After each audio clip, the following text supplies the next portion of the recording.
Bueno, vamos a iniciar la clase el día de hoy. Buenas tardes a todos de nuevo. Y el tema que vamos a valorar el día de hoy es anatomía vascular. Les comparto pantalla y vamos a analizar un poco esta anatomía porque hay estudios que ustedes van a hacer como, o van a participar en un momento como los arteriogramas, las flebografías, que ya son muy pocas las que se hacen, solo en ciertas instituciones, porque ha sustituido el Doppler a este tipo de estudios.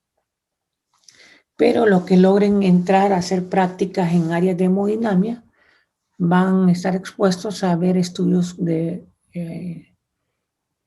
arteriales y venosos. Entonces, por eso es importante entender un poquito la anatomía.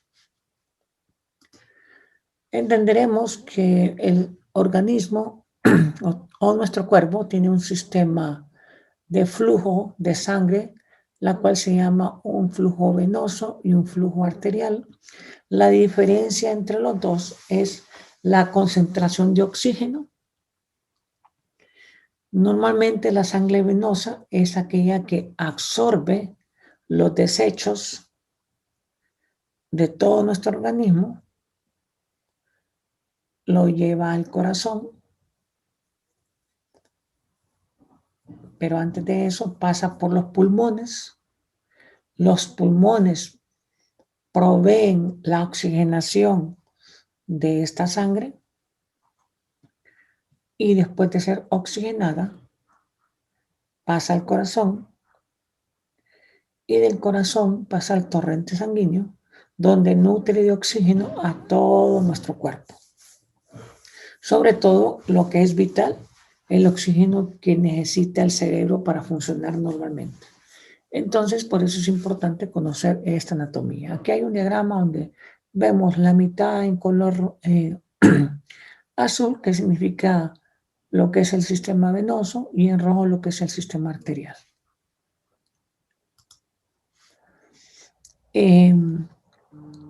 Para que este flujo sanguíneo funcione adecuadamente, tenemos una estructura central, que es el corazón. El corazón es el que recibe y bombea a la vez el flujo de sangre sin oxígeno y envía la sangre con oxígeno. Para que funcione adecuadamente está formado por 4 cámaras. Estas cámaras son las que están en la parte superior, que se llaman aurículas, y las que están en la parte inferior se llaman ventrículos. Toda sangre sin oxígeno que viene de los diferentes órganos llegan a la cava superior. La cava superior es la vena más gruesa, que viene de la parte superior de los hombros para arriba, y la cava inferior es la que trae la sangre venosa de todos los miembros, de los miembros inferiores del abdomen, y se unen a nivel de la aurícula, y en la aurícula se acumula toda esta sangre desoxigenada.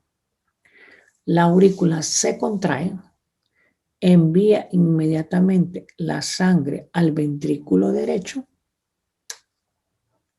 y del ventrículo derecho pasa a un sistema vascular que envía la sangre a los pulmones. De los pulmones, esta sangre se llena de oxígeno. Después esta sangre oxigenada pasa a la aurícula. De la aurícula pasa al ventrículo, y del ventrículo, al comprimirse, se distribuye en todo el sistema y órganos del cuerpo, distribuyéndolo y permitiendo la oxigenación de todas las estructuras. Entonces, así funciona el sistema circulatorio. Para que esta función sea óptima, las venas y arterias tienen que tener una intercomunicación, y eso es a nivel más periférico. Las arterias disminuyen su calibre progresivamente hasta llegar a pequeñas estructuras casi microscópicas que se llaman capilares, que son las que llegan hasta la región más periférica de las estructuras, en donde hacen un intercambio con las venas más pequeñas del cuerpo,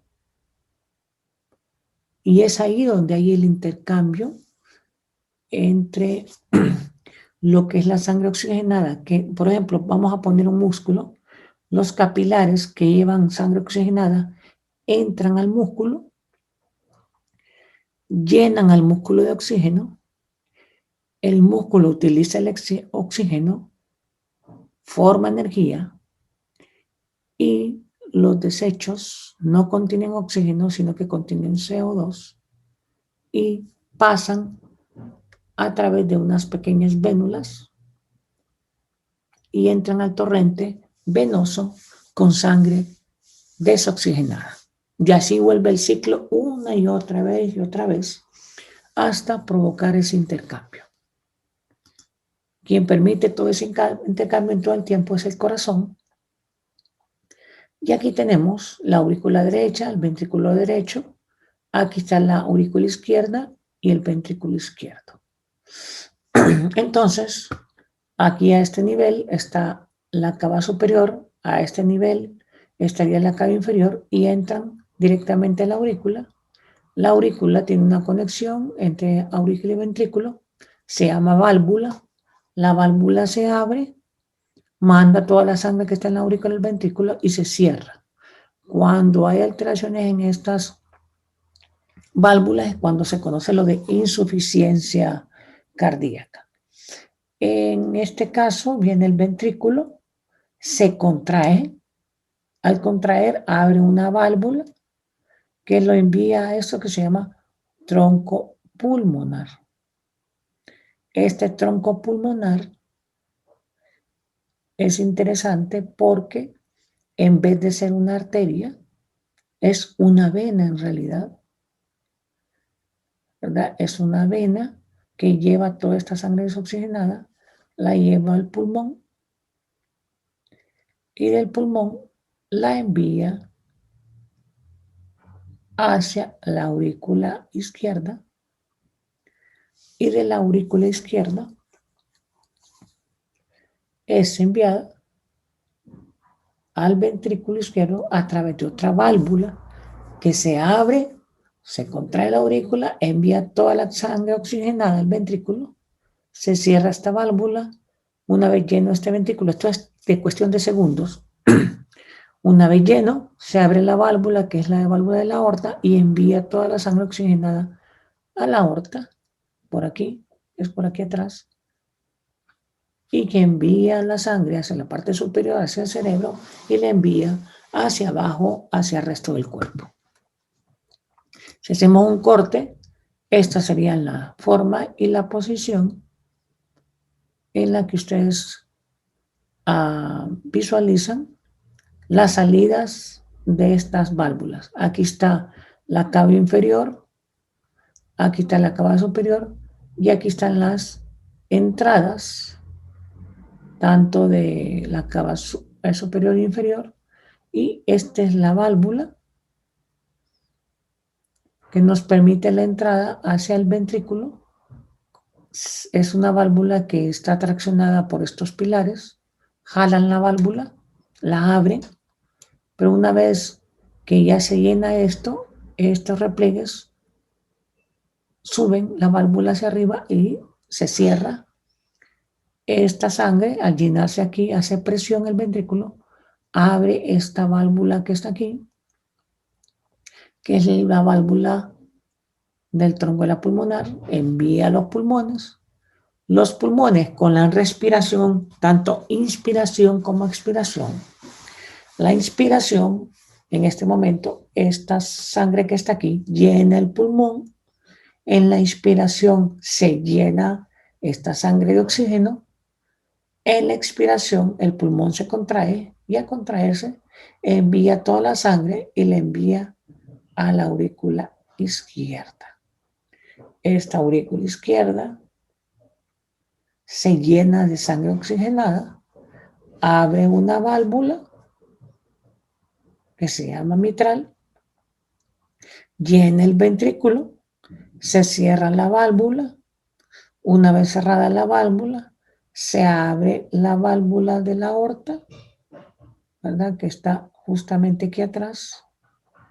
Se abre esa válvula y al abrirse la válvula envía a gran presión y a gran velocidad toda la sangre oxigenada. Aquí viéndolo desde la parte posterior, como la aurícula se llena por estos vasos, lo que es la aurícula derecha, tanto por la cama superior como por la cama inferior, como la aurícula izquierda se llena por las ramas pulmonares. Estas ramas pulmonares llevan sangre oxigenada, pero son venas, pero llevan sangre oxigenada, son las únicas venas que llevan sangre oxigenada. Entonces, una vez llena la aurícula, como les expliqué, pasa la sangre al ventrículo y el ventrículo pasa a la aorta. Aquí es un estudio de un artrograma y la valoración de las coronarias. Son estudios que se hacen en angiografía. Esa es una clase que vamos a ver casi al final de todas las clases, pero que tiene su particularidad y su especificidad. Bueno, estudiando un poquito más esta arquitectura, es importante entender que los vasos arteriales y los vasos venosos son diferentes en su capacidad y su distensión. Por ejemplo, los vasos arteriales tienen una capa muscular más gruesa, lo que les permite tener un tono y estar todo el tiempo abiertas. Mientras que las venas tienen una capa muscular muy delgada, su consistencia es blanda y por lo tanto las venas tienden a colapsarse. Solo se expanden cuando reciben sangre en su interior. Estos cambios son tan leves que tienen que ver con su frecuencia cardíaca. La frecuencia cardíaca es el tiempo en el cual ustedes mueven toda esa gran cantidad de sangre de entrada y salida a través de las 4 cámaras. Y eso es el tiempo en un minuto. Se supone que en un minuto una frecuencia cardíaca puede ser en pacientes normales entre 60 a 70 latidos por minuto. Cada latido significa el movimiento de aproximadamente 5 litros de sangre. Y es un movimiento rápido. Entonces son cosas fundamentales que hay que tener para diferenciarlos. Aquí hay un esquema. Aquí tenemos una arteria. Hay una íntima, que es el epitelio. Una capa muscular, si ustedes se fijan, es una capa muscular gruesa. Una adventicia, que es una capa serosa. Pero esto permite que la arteria esté abierta constantemente y sea de forma tubular. Mientras que la vena, aquí comparativa, en un corte histológico, miren el grosor de la arteria, miren el grosor muscular de la arteria y miren el grosor muscular de la vena. Esa es la razón por la cual no es redondeada y se puede colapsar en cualquier momento. Entonces lo importante es entender que las capas musculares son diferentes El epitelio también es más delgado en comparación al de la arteria. Eso hace la diferencia de la motilidad. La sangre arterial funciona a través de la frecuencia cardíaca o la contracción ventricular y son como tubos de agua permanentemente abiertos, mientras que las venas pueden estar cerradas o colapsadas y su movimiento depende de las contracciones musculares que continuamente tenemos. Nuestros músculos se contraen, mantienen tono. Lo que pasa es que no lo notamos, solo cuando hacemos fuerza. Pero el caminar estimula esa tonicidad de los músculos que comprimen parcialmente las venas y al comprimirlas hacen un efecto de válvula y provocan que, eso se llama retorno venoso, provocan que la sangre vaya hacia arriba. La insuficiencia venosa se debe a que esas válvulas de las venas fallan y se van estancando la sangre, provocando las dilataciones y las famosas varices.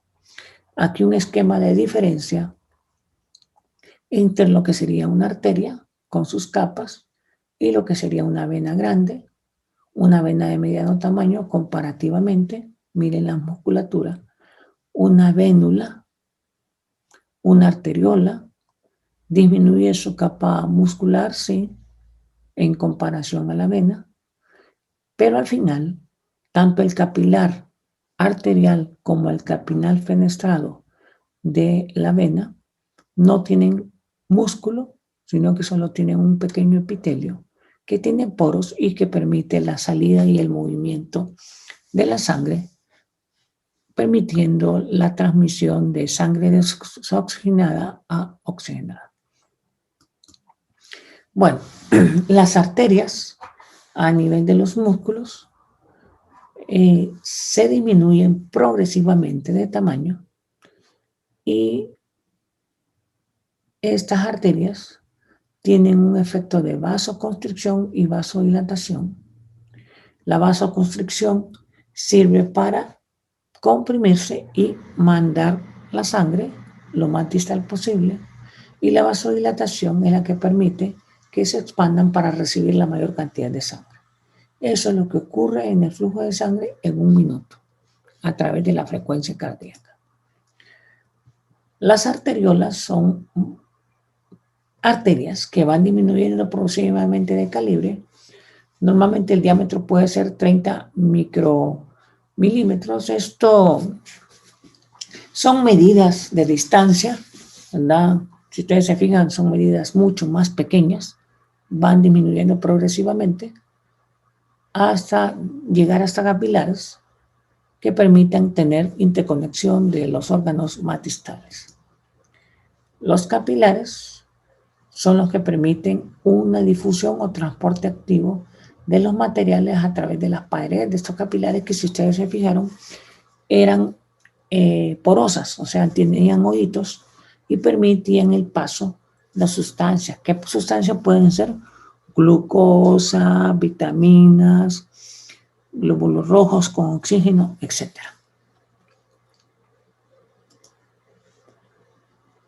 Dentro de estos hay capilares, los dos tipos de capilares, el capilar continuo y el capilar fenestrado.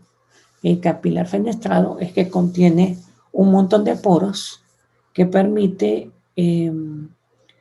la filtración o el paso de ciertas sustancias y ciertas no. Los capilares continuos son aquellos que no tienen poros y que se conectan con los capilares venosos a través de una interconexión entre unos y otros, que forman una especie de red, o en otra forma sería como la formación de una telaraña, que es esto que están viendo aquí. Es esta interconexión entre capilares arteriales y capilares venosos. Esto se encuentra y solo se puede ver microscópicamente, no se puede ver con nuestros propios ojos. Esto ocurre a nivel de lo que se llama lecho capilar, ¿verdad? Y es la interconexión entre la sangre oxigenada que viene a nivel de la estructura muscular,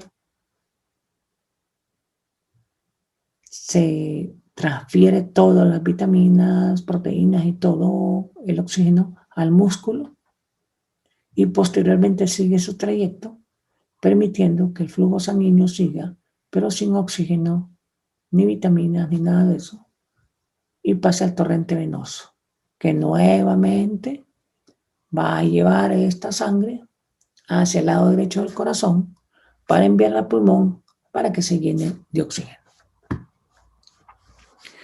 Para que esta sangre de retorno venoso ocurra es a través de las venas inferiores o venas superiores, a través de estas válvulas. Lo que hace la contracción del músculo es que comprime la vena sube la sangre hacia arriba y hay una válvula cada ciertos centímetros, vamos a poner cada 5 o 10 centímetros, hay una válvula, esta válvula se cierra, el músculo al contraerse sube la sangre que está aquí, perdón, la sangre que está aquí y la sube al siguiente segmento, a donde hay otra válvula, se abre, se llena de sangre y se vuelve a cerrar. Cuando estas válvulas no funcionan, es lo que provoca la insuficiencia vascular y lo que se traduce en la formación de lo que ustedes conocen como varices. Aquí la distribución de cómo, en porcentajes, cuántas venas hay en el cuerpo. Aquí tenemos un estudio. Este estudio se hacía antes, ahora ya no se hace porque tenemos la tomografía, pero este es un estudio de angiografía torácica. Se metía un catéter, se metía el tronco de la pulmonar, se metía el contraste y se pintaba para encontrar lo que se llamaba trombosis de las arterias pulmonares.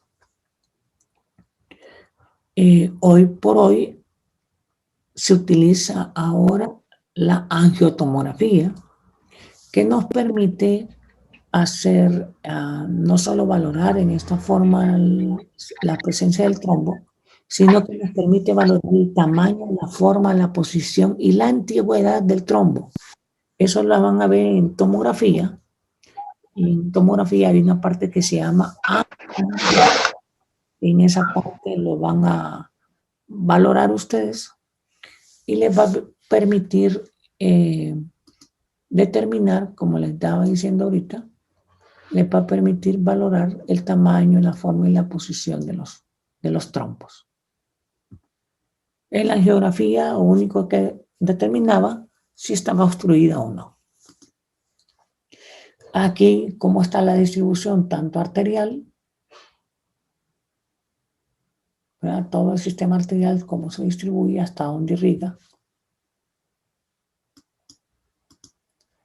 Aquí está un estudio de un aortograma, se mete un catéter, se mete hasta acá, se mete el contraste y se pinta. Todavía en algunos lugares hacen aortogramas, todavía. Y aquí lo que están viendo es el callado aórtico. Esta es la salida de la aorta, este es el callado, este es el tronco brachiocefálico que nos provee la arteria subclavia derecha y la arteria carótida común derecha. Aquí la carótida común, perdón, esta era la derecha, esta es la arteria subclavia, aquí está, creo que aquí estoy equivocado porque esto es el lado izquierdo. Este debería ser la carótida izquierda y la carótida común izquierda, porque el tronco brachiocefálico derecho normalmente nos produce o nos forma la carótida derecha y la subclavia derecha. Creo que la imagen está invertida, por eso lo tienen así.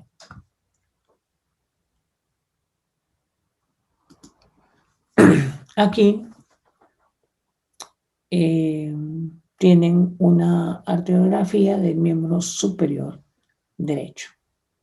Y aquí una representación en un cadáver de cómo se verían estas estructuras en un estudio de arteriografía. Aquí una angiografía cerebral. Hoy por hoy se siguen haciendo las arteriografías cerebrales. Este es un estudio que se hace en una área de hemodinamia, un estudio fluoroscópico especial. Esta es una proyección lateral, pero también se puede hacer una proyección frontal para ver las arterias cerebrales. Las anteriores, la cerebral media y la cerebral posterior. Esto lo vamos a ver un poquito más en intervencionismo. Aquí solo para demostrarles las arterias cerebrales, ¿verdad? Que la de mayor importancia, no es que no sean importantes, pero la que más importante es considerar la arteria cerebral media, porque la alteración en la cerebral media nota la afección de casi el 70% del cerebro hacia cada lado. Y las otras nos dan un 30%, 15% del frontal y un 15% del occipital.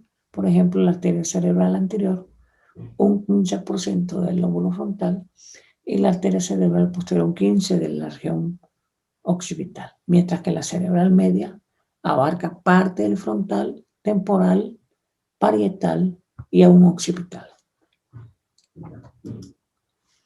Aquí es un estudio de arteriografía de riñones para ver si se puede hacer un trasplante de este paciente. Y aquí tenemos una arteria única. Eso nos permite que el riñón pueda ser trasplantado. Y si ustedes se fijan, es homogéneo.